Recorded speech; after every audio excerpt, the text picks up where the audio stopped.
മുഖ്യമന്ത്രി താനൂരിലെത്തിയ മുസ്ലിം ലീഗിനെതിരെ വലിയ വിമർശനങ്ങളാണ് ഉന്നയിച്ചത്. മുസ്ലിം ലീഗ് തീവ്രവാദ സംഘടനകളുമായൊക്കെ കൂട്ടുകൂടുന്നത് അവരോട് ആലോചിച്ചിട്ടാണ് കാര്യങ്ങൾ നടത്തുന്നത് എന്നൊക്കെയാണ് മുഖ്യമന്ത്രിയുടെ വിമർശനം. അത് പറയേണ്ട മണ്ണിൽ വെച്ച് തന്നെയാണ് മുഖ്യമന്ത്രി പറഞ്ഞത്.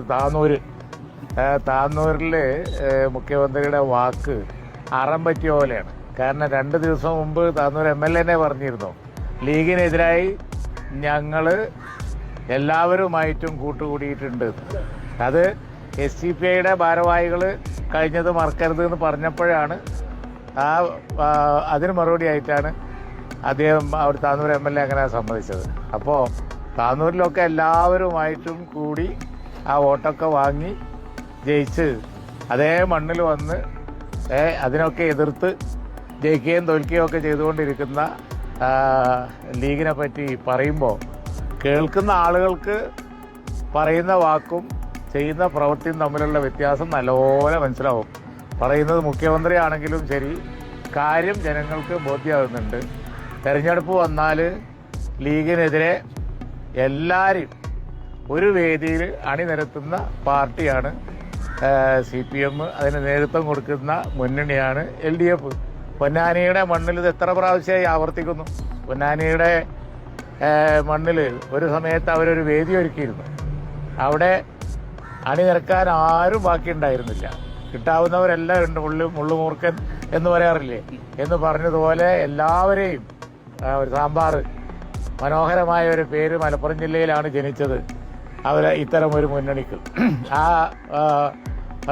മുന്നണി പേര് എത്ര ഭാവനാസമ്പന്നമാണ് എന്ന് ആലോചിച്ച് നോക്കിയേ. അതെന്നെ മറുപടിയാണ് സാമ്പാർ മുന്നണി. ലീഗിനെതിരെ സാമ്പാർ മുന്നണി വെച്ച് സാമ്പാർ വിളമ്പി അവിടെയും ഇവിടെയൊക്കെ ഒറ്റപ്പെട്ട ജയങ്ങളുണ്ടാക്കി. എന്നാൽ ബഹുഭൂരിപക്ഷം സന്ദർഭങ്ങളിലും ഇത്തരം പരീക്ഷണങ്ങളെ അതിജീവിച്ച് ഒരിക്കലും തീവ്രവാദത്തോടും അതുപോലെ തന്നെ ന്യൂനപക്ഷ വർഗീയതയോടും ഭൂരിപക്ഷ വർഗീയതയോടും ഒന്നും കോംപ്രമൈസ് ചെയ്യാതെ നിൽക്കുന്ന ലീഗിനോടാണ് താന്നൂരിൻ്റെ മണ്ണിൽ വെച്ച് ഇത് രണ്ടിനെയും ഒരുമിപ്പിച്ച മണ്ണിൽ വെച്ച്, പൊന്നാനിയുടെ മണ്ണിൽ വെച്ച് മുഖ്യമന്ത്രി ഇത് പറഞ്ഞത്. വാക്ക് അറം പറ്റിയിരിക്കുകയാണ്. ജനങ്ങൾക്ക് മനസ്സിലായി വാക്കും പ്രവൃത്തിയും തമ്മിൽ യാതൊരു ബന്ധവുമില്ല. ലീഗിന് വലിയ ദുരന്തം ഉണ്ടാകുമെന്ന്, അതായത് കോൺഗ്രസിനുണ്ടായിട്ടുള്ള തകർച്ച മുസ്ലിം ലീഗിനും ഉണ്ടാകും എന്നുള്ളൊരു മുന്നറിയിപ്പൊക്കെയാണ് മുഖ്യമന്ത്രി ലീഗിന്. അല്ല, ഒരു ദുരന്തം വരാൻ പോകുന്നുണ്ട്. അത് LDFന്റെ പരാജയമാണ്. അദ്ദേഹം അത് മുന്നിൽ കണ്ട് വർത്തമാനം പറഞ്ഞു എന്ന് മാത്രമേ ഉള്ളൂ. അല്ലാതെ ഒന്നുമില്ല. ഈ തെരഞ്ഞെടുപ്പിൽ എല്ലാവരും ആഗ്രഹിക്കുന്നത് ഈ ഗവൺമെന്റ് ഇനിയൊന്ന് മാറണം എന്നുള്ളതാണ്. ആ വികാരം പാർലമെന്റ് തെരഞ്ഞെടുപ്പിൽ പ്രകടമായി. മലപ്പുറം ജില്ലയിലാണെങ്കിൽ ഇപ്പോൾ മലപ്പുറം ജില്ലാ സെക്രട്ടറി എൻ്റെ അടുത്ത് നിൽക്കുന്നുണ്ട്. ഇപ്പോൾ നടന്ന ഉപതെരഞ്ഞെടുപ്പുകൾ, ജില്ലാ പഞ്ചായത്ത് ഉപതെരഞ്ഞെടുപ്പിൽ കഴിഞ്ഞ പ്രാവശ്യം 1000 വോട്ടിന് ജയിച്ചു കൊടുത്തിട്ടാണ് ഞങ്ങൾ 8000 വോട്ടിനാണ് ജയിച്ചത്. അവരെ 2 വാർഡ് ഞങ്ങൾ തിരിച്ചു പിടിക്കുകയും ചെയ്തു.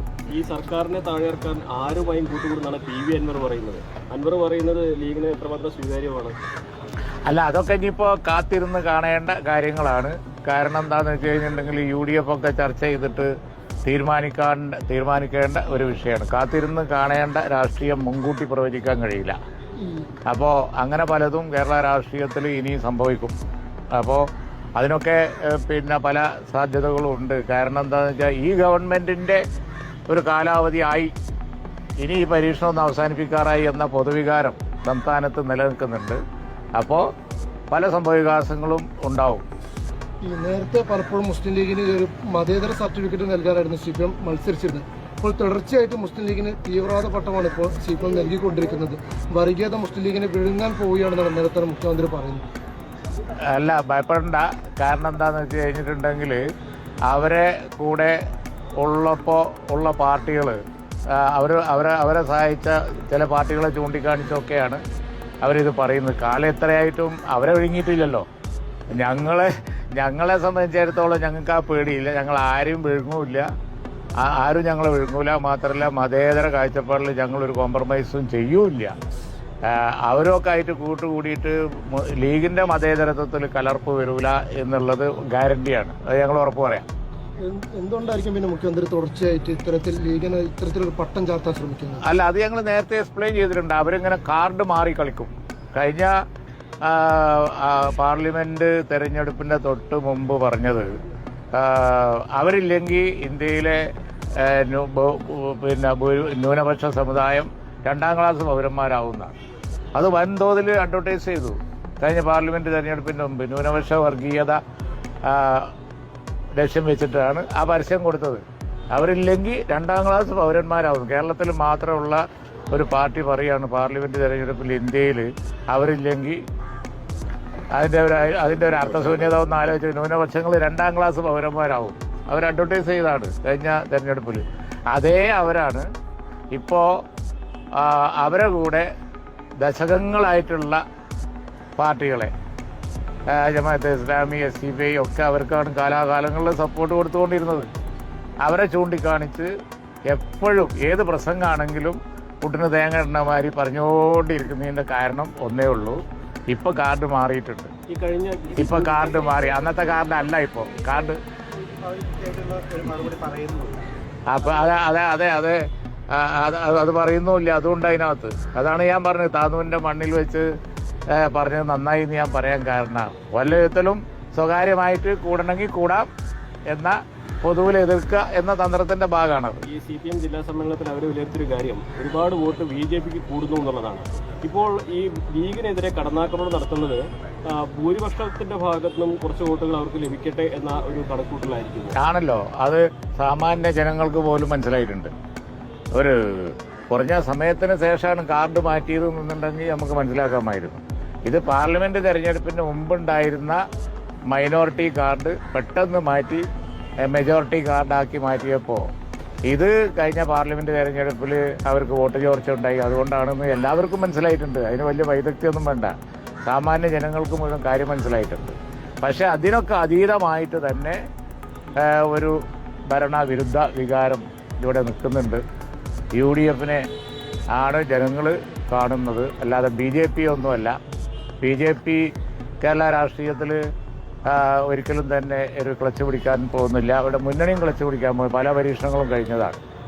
അപ്പോൾ അതുകൊണ്ട് തന്നെ ഇപ്പോൾ ഒരു സീറ്റിൽ ജയിച്ചു എന്ന് വിചാരിച്ചു, അങ്ങനെ അസംബ്ലി സീറ്റിൽ തിരുവനന്തപുരത്ത് ഇതിനു മുമ്പ് ജയിച്ചിരുന്നല്ലോ. അതുകൊണ്ട് ആ മുന്നണിക്കൊന്നും ഒരു ഫ്യൂച്ചറില്ല. തീർച്ചയായും UDFന്റെ ഒരു ടൈമാണ് വരാൻ പോകുന്നത്. ഈ വയനാട് പുനരധിവാസം സംബന്ധിച്ച് അഴിമതികളുണ്ടെന്ന് തരത്തിലുള്ള ആക്ഷേപങ്ങൾ വയനാട് പുനരധിവാസം, അവിടെ വീട് നിർമ്മാണത്തിൻ്റെതെല്ലാം ഒരാളിനെ ഏൽപ്പിച്ചതും അവിടെ എസ്റ്റേറ്റിന്റെ ഭാഗത്തുനിന്ന് കുറെ അഴിമതി നടത്തുന്നതൊക്കെ ആയിട്ടാണ് അൻവർ ഉന്നയിക്കുന്നത്. ലീഗിന് അങ്ങനെ എന്തെങ്കിലും ഒരു അല്ല, ഞങ്ങളിപ്പോൾ ഈ വയനാട് ദുരന്തം ആയതുകൊണ്ടും ദുരന്തമുഖത്തുള്ള ഒരു വലിയ ഇതിനു മുമ്പൊന്നും ഇല്ലാത്ത തരത്തിലുള്ള ഒരു ദുരന്തമായതുകൊണ്ട് അവിടെ നടക്കുന്ന പ്രവർത്തനങ്ങളെ പെട്ടെന്ന് രാഷ്ട്രീയവൽക്കരിച്ച് പറയാൻ ഞങ്ങൾ ആഗ്രഹിക്കുന്നില്ല. ആ കാര്യങ്ങളെക്കുറിച്ച് ഞങ്ങൾ വിലയിരുത്തുന്നുണ്ട്. വയനാട് പുനരധിവാസ പാക്കേജിൽ ഇപ്പോൾ അടുത്ത മുഖ്യമന്ത്രി വിളിച്ച യോഗത്തിൽ ഞങ്ങളൊക്കെ സംബന്ധിച്ചിരുന്ന ഒരു ടൗൺഷിപ്പാണ് പറഞ്ഞിരിക്കുന്നത്. ആ ടൗൺഷിപ്പിൽ ഓരോ സന്നദ്ധ സംഘടനകൾക്കും മുസ്ലിം ഉൾപ്പെടെ എക്സ്ക്ലൂസീവായിട്ടുള്ള സ്ഥലങ്ങളൊക്കെ മാർക്ക് ചെയ്ത് തരാം എന്നാ പറഞ്ഞിരിക്കുന്നത്. നിർമ്മാണം ഏൽപ്പിച്ചിരിക്കുന്നത് ഒരാളുകൾ സൊസൈറ്റിയാണ്. റേറ്റ് സംബന്ധിച്ച് ഏൽപ്പിച്ച റേറ്റ് സംബന്ധിച്ച് അധികമാണെന്നുള്ള ഒരു അഭിപ്രായം ഉണ്ട്. ആ അഭിപ്രായം ഞാൻ മനസ്സിലാക്കുന്നതോടെ DYFI അടക്കം എല്ലാവരും പറഞ്ഞിട്ടുണ്ട്. മറ്റാരോപണങ്ങൾ ഉന്നയിക്കാനുള്ള ഒരു സമയം ആയില്ല. അങ്ങനെ ഉണ്ടെങ്കിൽ അത് അപ്പം നോക്കാം. ഇപ്പോൾ റേറ്റ് അധികമാണെന്നുള്ള ഒരു കാര്യം ഉണ്ട്. അതുപോലെ തന്നെ അതിനകത്ത് വിലയിരുത്തേണ്ടതായിട്ടുള്ള പല പ്രശ്നങ്ങളുണ്ട്. അപ്പോൾ പാർട്ടിയും അത് പൂർണ്ണമായി വിലയിരുത്തി കഴിഞ്ഞിട്ടില്ല ആ പ്രപ്പോസൽ.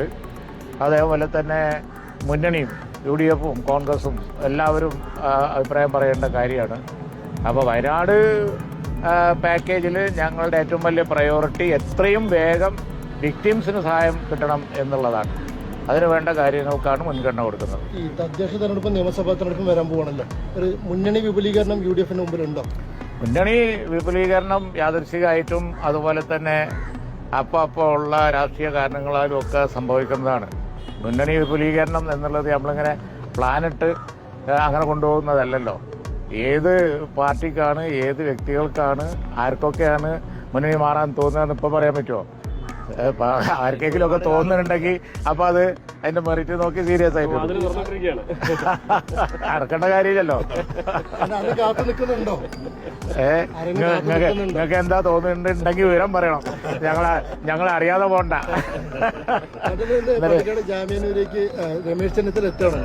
ഇതിന്റെ കൂടി താല്പര്യപ്രകാരമാണ് ചെന്നിത്തല എത്തുന്നത് എന്നുള്ള ഒരു ജാമ്യാനൂരിന്റെ ആള് അമീതാണ്. ജാമ്യാനൂരിന്റെ പ്രത്യേകത രമേശ് ചെന്നിത്തല കഴിഞ്ഞ പ്രാവശ്യം നമ്മളെ പ്രതിപക്ഷ നേതാവ് VD സതീശനായിരുന്നു നമ്മളെ സമ്മേളനത്തിൽ. ഇപ്രാവശ്യം ഞങ്ങള് രമേശ് ചെന്നിത്തല വിളിച്ചു എന്നുള്ളത് ഒഴിച്ചാൽ വേറെ നിങ്ങളെ കാണുന്ന ഒരു പൊളിറ്റിക്സ് ഇല്ല. എല്ലാത്തിലും രാഷ്ട്രീയം കാണണ്ട. ഓക്കെ ഓരോരുത്തരും മാറി മാറി എല്ലാ നേതാക്കന്മാരും അവിടെ വരാത്തൊരു നേതാക്കന്മാർ ജാമ്യാനൂരി അറബിക് കോളേജിന്റെ സന്നദ്ധദാന സമ്മേളനത്തിൽ പങ്കെടുക്കാത്ത ഒരു നേതാക്കന്മാരും ഇല്ല. പലപ്പോഴും ഓരോരുത്തരും മാറി മാറി വിളിക്കും. ഇപ്രാവശ്യം ഞങ്ങൾ രമേശിനെ വിളിച്ചു. കഴിഞ്ഞ പ്രാവശ്യം പ്രതിപക്ഷ നേതാവായിരുന്നു, മുരളീധരൻ ഉണ്ടായിരുന്നു. അങ്ങനെ ഓരോരുത്തരെയും വിളിക്കുന്നപ്പോൾ നിങ്ങൾ തന്നെ കാണണ്ടല്ലോ. അതിന് വേറെ ഒരു യാതൊരുവിധ നിങ്ങൾ കാണുന്ന ദുഷ്ടരാക്കും